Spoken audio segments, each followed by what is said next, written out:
I'm Sharon Chang, and today on BizTech Conversations, we have on our show David Kuo, co-founder of the Smart Investor Singapore. David is a well-known financial media personality based in Singapore. However, before he started his career in finance and media, he graduated with a PhD in chemistry from Imperial College, UK. Welcome to the show, David. Thank you, Sharon. Okay, maybe David, could you actually share with us briefly on why after completing your PhD in chemistry did you go into the finance industry? That's an interesting question. I must say, even when I was at university, I was hugely a fan of what was going on in the city. So my branch of chemistry wasn't the kind of stuff that you normally think of as a chemist, you know, standing at a bench with a lab coat on. Instead, mine was really more to do with simulation and transporting gases through polymer membranes and stuff. And I was building models for how these chemicals would actually move through polymer membranes. So I was a big fan of computerization and a big fan of IT, even in those days. I mean, we're going back to about the year 2000 when personal computers were just beginning to launch onto the market. And I was one of the first people at Imperial College to get hold of a personal computer, which I then integrated into all the equipment that I was using. And I remember some of the people from the computer science department coming over and saying, what is this thing? You know, we've got these huge IBM computers and you want to buy one of these sort of little personal computers to go and do your stuff. But that was really where I started getting interested in computing and also finance. And just to cut a long story short, the reason why I actually sort of had this personal computer was to save me doing a lot of data logging myself. I mean, in the past, people used to stand there with a stopwatch and write down numbers, whereas I was able to get this personal computer to attach onto my equipment, and it was taking the data for me automatically. So during that time when I didn't really have to do an awful lot of data collection personally, I was reading the Financial Times. And that was really where I started getting interested in what was going on in the city. So but it saves you a lot of time, actually. It saved me a tremendous amount of time. You know, I mean, it gave me about sort of 3 or 4 hours spare during the day. So I was browsing through the Financial Times and having a look at what was going on in the markets. But even before I started to be interested in stocks and shares, there was a 7-year period when I worked as a bookmaker. I was working for a company called Ladbrokes, and I was interested in horse racing. And that 7-year period got me quite interested in gambling to some extent. And what it really taught me during my time at Ladbrokes was that in those days, a betting shop used to have 4, maybe 5 windows where people would go in and place their bets, but they only had 1 window for paying out.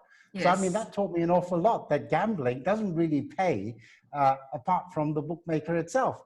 And that was really sort of where I'm leading with this story about, you know, the finance industry, that I became interested in the stock market, and a lot of people were treating the stock market as just another racetrack or another big casino where they jumped in and out of the stock market.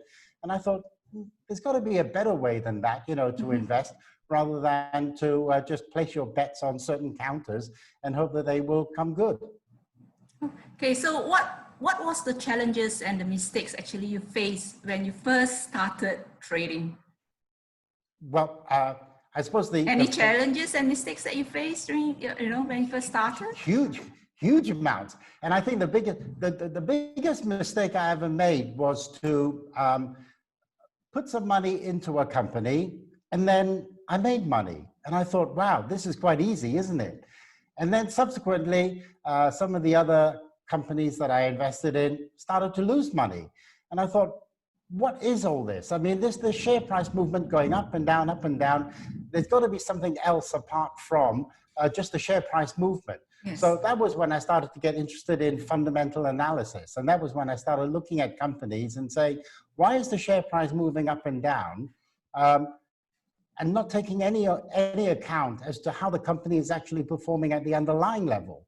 And so this disconnect between share prices and the fundamental performances of companies led me to become more interested really in how companies perform and why the share price fluctuates, on a day-to-day basis, but over the long term, they tend to do reasonably well. So I think my first biggest mistake was to make money in the stock market on my first counter that I bought. And then that's usually the that case, taught me, right? well, I know. And I think, a lot of people, when they do bet on the stock market, they think, hey, this is easy. I put some money down and then I make profits at the end of the day. And if I can make, say, 1% or 2%, annualize that, wow, I'd be really rich. But of course, investing doesn't quite work like that. True, true. So after learning from your mistakes, okay, in a simplified maybe term, can you maybe share or elaborate a bit on your investment philosophy? Okay, so in the very beginning, I think most people tend to lean towards things like technical analysis. They look at charts and they think, oh, I can see a pattern here. And so if I buy here, I'm going to make money, if not in a few days, then maybe in a few weeks. And so I think, technical analysis is very seductive for people because it is easy to understand. You're looking at pictures and you're trying to imagine how patterns are formed in the stock market. But ultimately, what I decided was that wasn't really the way forward. I'm sure technical analysis works for a lot of people, but it didn't really sort of do that much for me. So then I started to have a look at the various different other forms of investing that people have: value investing, income investing, and eventually you settle on a branch of investing that you feel most comfortable with. And it took me probably a few years before I eventually settled on income investing, looking at dividends that companies can pay and building portfolios and paying less attention to what is happening in the market on a day-to-day basis, but putting more emphasis on how that portfolio is going to grow over time simply by collecting the dividends and reinvesting those dividends. So now I am really a very committed income investor, and I have many portfolios that I manage, and each one of those portfolios has one thing in common, and that is that all the shares in those portfolios have to reward me for owning them. So I am a hardened income investor now, Sharon. Okay, so you buy and you keep and you don't sell. Yeah, that's right. I still own the shares that I bought in the very, very beginning. So, I mean, one of my older shares in the portfolio is a company called Unilever. And when you have a look at Unilever, back in the year 2000, yes, it was out of favor. Nobody really wanted to buy Unilever because they were more interested in companies like Microsoft and Apple. And my biggest mistake really was to have a look at those companies as well. But then I continued to keep Unilever. And when I have a look at Unilever today compared to what it was worth 20 years ago, I now know that, I was absolutely right to settle on income investing. And going back to your point about not selling a share, I look at a company now very seriously and I think, is this company going to be around in 5 or 10 years' time? Sometimes when I have those moments, when I have doubts, I just turn off the lights and I lie down and I imagine what this company is going to be like in 5, 10, 20 years' time. I mean, if you can see behind me, I mean, there's a Chinese scroll here, yes, and it is actually our family tree. And what it reminds me about is that I'm not investing for me, I'm investing for my children. I'm investing for my children's children. So we're looking at companies that will be sustainable and companies that will still be around in 20 years' time. And going back to Unilever, will it be around in 20 years' time? I think the answer is probably yes, simply because of the products that it produces. And will Unilever be worth more in 20 years' time than today? And I think the answer to that is also yes, Sharon. So I am looking at a very, very long term runway, for all of these companies that I invest in. I want them to be around in 20, 30, maybe even 40 decades time. So your investment philosophy is something like Warren Buffett. I am like a mini Buffett. Yeah, you're absolutely right. I do have huge amounts of respect for Warren Buffett. And I have to say, last year, when he started to invest in the airline industry, I thought, Warren, you're going back on what you actually said many, many years ago, that Yes. you would never invest in the airline industry. I think you once said that, the worst thing that ever happened was that nobody ever shot down Kitty Hawk, when the Orville brothers took their first flight. And he changed his mind. And of course, we now know that he was wrong. The airline industry is not a great thing to be investing in, simply because the fundamentals are not there. He thought that things had changed, but they haven't changed. So he should really sort of go back and revisit many of his old philosophies and say that you don't change your mind just because things have changed. True, it's true. Yeah, David, you have been with Motley Fool UK for about 2 decades? Yeah. Yes, you're absolutely right. Yeah, before going back to Singapore to spearhead the first Asian office as a CEO of Motley Fool Singapore. So until 2019. So, but what made you decide to go back to Singapore after being in the UK for about 20 years? I mean, running Motley Fool UK. Okay, Sharon. That is an easy question to answer. You always know where your roots are. So no matter how far away you venture from home, you eventually come back. It's a bit like, a piece of bungee string. No matter where you go, you're always going to come back to your origin. And I think, it is the same with me. I was born in Hong Kong. I grew up in Hong Kong. My friends were in Hong Kong. Then I came to Singapore when I was still in short trousers. And I went to school here, and I made lots of good friends here. And of course, I went to the UK. And I think, part of the reason was because of a certain amount of wanderlust. You want to go somewhere where you think it's going to be more exciting. But after a few years in the UK, you suddenly realize that, your home is where you were born. And I wanted to come back to Asia. And the Motley Fool Inc., Motley Fool America, gave me that opportunity. They said, hey, David, we want to set an outpost out in Asia somewhere. And would you like to actually sort of lead that? And I said, absolutely, yeah. I was actually on the plane before I even signed the contract. And I wanted to come back to Asia. And part of the reason why I wanted to come back to Asia was because I wanted to help the people here in Asia better understand what investing is all about. I mean, I don't know what kind of investor you are, Sharon. I'm not going to actually sort of criticize your style of investing because I think that mine is right. But I just think that many people here in Asia think, as I did many years ago, that the stock market is just one great big casino where you just take your money, the rich get richer, and the poor have a chance of making money. And I just think that is not the way to invest. Yes, you might be right a few times and you might make a bit of money, but ultimately what you really want to do is to build portfolios, build solid things that you can rely on at some point later on in life when you are no longer able to work again. So the earlier you start, the better it is. And so consequently, when I was given that opportunity to come to Asia, I took it. And I helped Singapore. Hopefully, I've helped Singaporeans develop a better way of investing, and to say that at some point in time, I'm going to have to rely on that portfolio. I'm not going to have any more income coming in. The only income I will have will be the income that this portfolio generates. So I think it was because I just wanted to come back to Asia, Sharon. Okay, so is it very different? I mean, the investment philosophy for, in Europe or the US compared to Asia?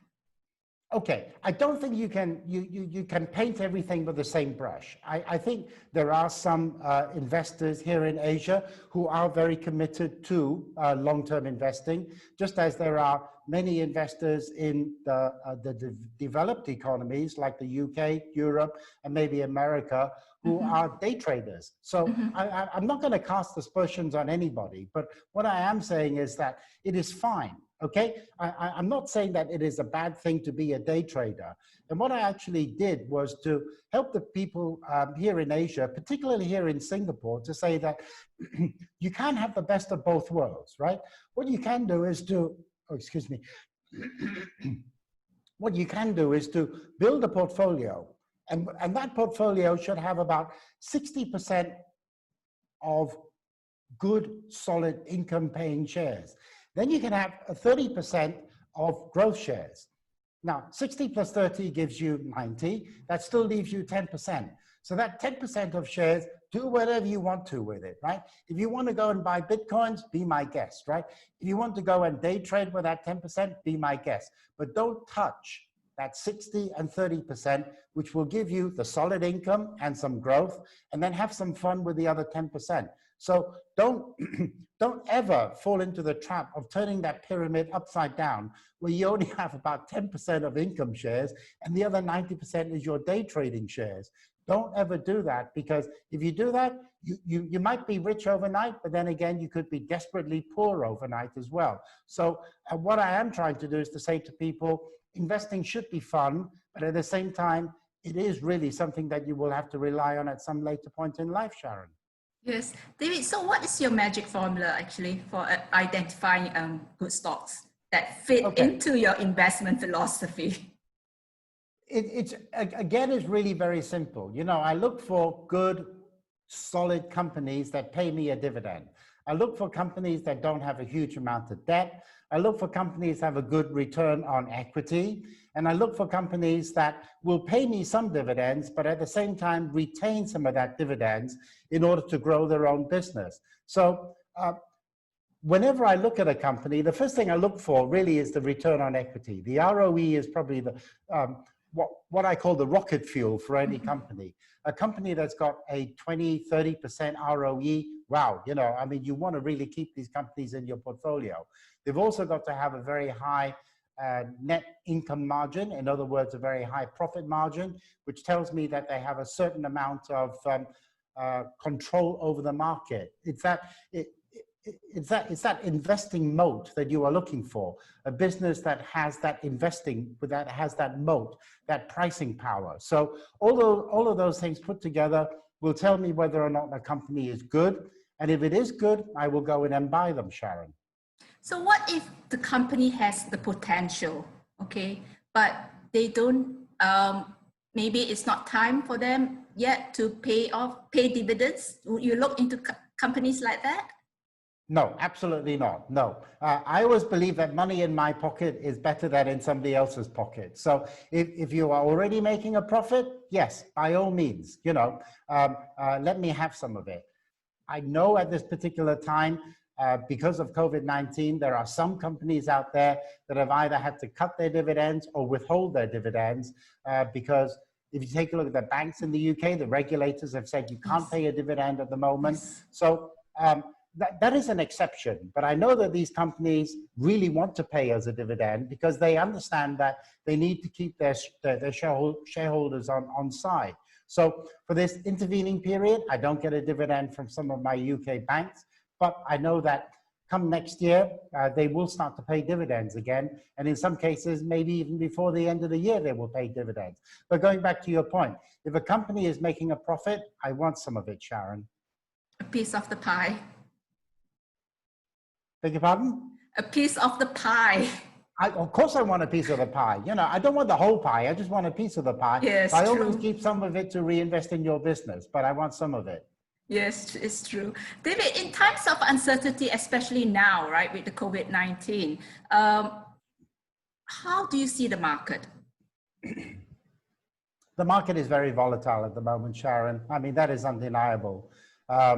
You look at what the stock market is doing just ahead of the US presidential election. I mean, people are very nervous. People are very nervous about who is going to be running certain countries. People are very nervous about what is going to happen to COVID-19. And ultimately, people are very nervous about whether or not share prices are too high. So there's a lot of nervousness in the market. But as an investor, yes, what I do is I focus on things, you know, that are important to me. So whenever companies deliver results, the first thing I look for is your cash flow. Are you still generating cash? If you are, then I'm quite happy to continue to hold your shares. But what I don't really want to focus too much on is the share price, because I know the share price will eventually correct itself anyway. And is now a good time to buy shares? I think any time is a good time to buy shares, because as I said earlier on, if you look at a company, is it going to be around in 10, 20, 30 years time? If it is, then you want to buy the shares now. Is the share price going to be higher in 10, 20, and 30 years' time?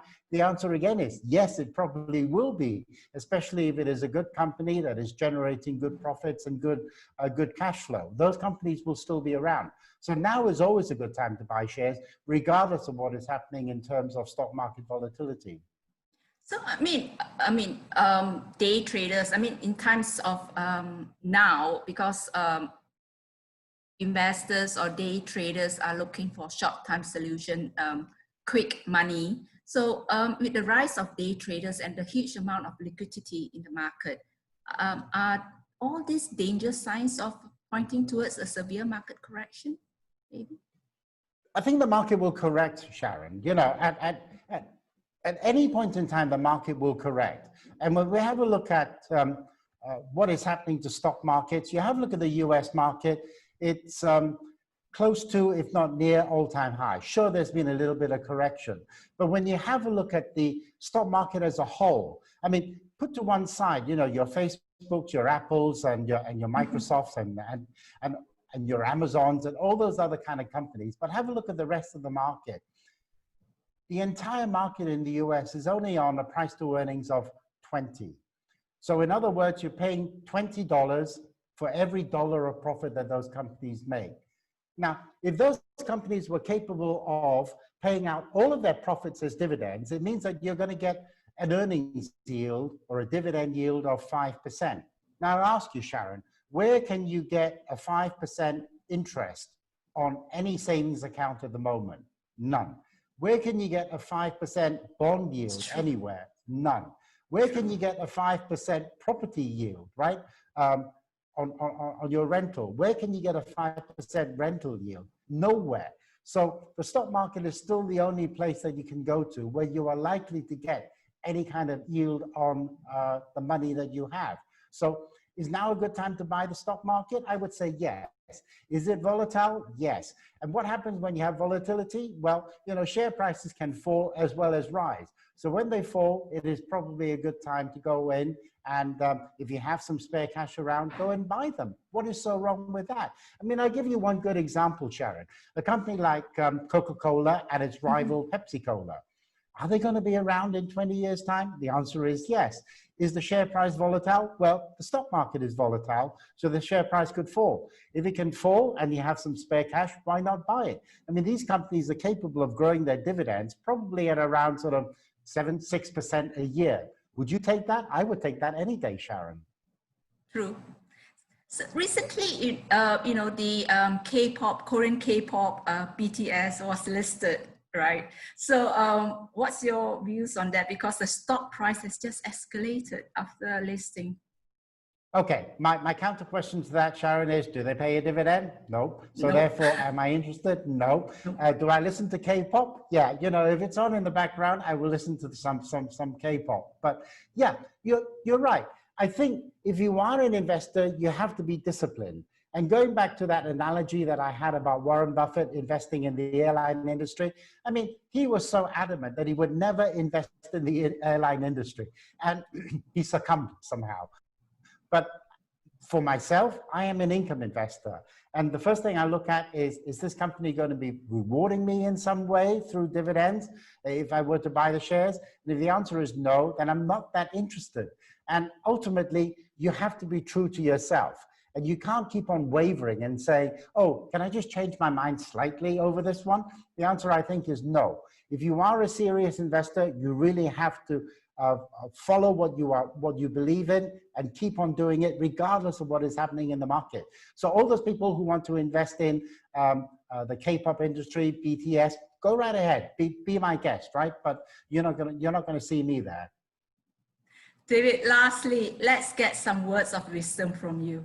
Okay, let's say now, if I'm a young person within the age group of 25 to 35, right? What strategy would you actually recommend someone to start building on an investment portfolio? Okay, what I say to those people is the same thing that I say to my children, that there is a rule of thumb that you can use. And the rule of thumb says that you take 100 minus your age, and that should be the percentage of your money that should be invested in the stock market. So for somebody who is 20 years of age, you should have 80% of your wealth invested in the stock market. The other 20% will be in cash, because you will probably sort of need your cash for day-to-day living. But the bulk of your investment must be in the stock market, simply because that at some point in time, you're going to be needing this money. Now, for my children, when they were born, I started investing for them on the day that they were born. So 100% of the money that they received from their family, you know how you give ang pao to children Yes. when they are just born? Well, that money went in the stock market, and I invested it for them. And I've told them that they have nothing to worry about now, because their pension is more or less looked after, simply because that money went in. Was the stock market volatile between the time they were born to where they are now? The answer is absolutely. It was hugely volatile. But is the pot of money worth more now than it was then? The answer is yes also. So I think for young people, yes, use that rule of 100, and that will be your guide as to how much money you should be putting into the stock market. What about if someone is around 35 to 50 who have been actually financially impacted because of COVID? So what should they do to rebuild themselves financially? Okay, now, if those people had followed the same rules that as you grow older, the amount of money that you will have in the stock market should start to reduce. I mean, this is the kind of lifestyling that you have. So when you are reaching the age of 40, you should only have about sort of 60% of your money in the stock market. When you get to 50, about half your money should be in the stock market. And when you get to about 60, only 40% of your money should be in the stock market. So the other 60% will be in cash or near cash. It'll be in things like bonds, savings accounts, or even just sort of cash that you put in your current account. If you had done that, then I don't think, you know, that stock market volatility will have impacted you to any great extent, because only 40% of your wealth is in the stock market. But as far as COVID is concerned, Sharon, I wish I knew the answer. I think we will eventually ride through the COVID-19. I don't think we will ever forget COVID-19, because it's happened so real. I don't think any of us were around, you know, during the Spanish flu, because that was over 100 years ago. Yes. But many of the people today will remember COVID-19. And I think there's an important lesson for all of us, and that is to remember that we need to put money to one side for whatever reason, whether it is cash or equities. We need to put money to one side, because these disasters are going to happen, and it's probably going to happen increasingly more frequently than they have in the past, because there are just a lot of people on this planet now, Sharon. And it won't be long before there's going to be 9 billion people on this planet, and 9 billion people have to live somewhere. So it's going to be increasingly more crowded for us on this planet, and how we're going to cope with that, I don't know. That is something that the governments will have to take care of themselves. But always have some money put to one side, so that if you do face a situation like COVID-19 and you lose your job, well, at least you will have some money, you know, put to one side that will be able to tide you over. And I think that really is the lesson that we've learned from COVID-19, Sharon. So if you're a person who has not invested in anything before, and maybe you're in the age group of like 50s, is it too late for them to do to invest? Absolutely not. Absolutely not. And I think, you know, what is 50 these days? I mean, if you have a look at how old people are going to be, and with increasingly better healthcare, better diets, more medicines that will treat the way that we lead our lives, well, 50 is not really that old. And even at the age of 50, you should be putting money to one side, because you could live until you're 90. So therefore, you still have another 40 years ahead of you. So why not start investing now, slowly at first, and then try and put some money to one side, so that eventually you will have something when you decide to retire.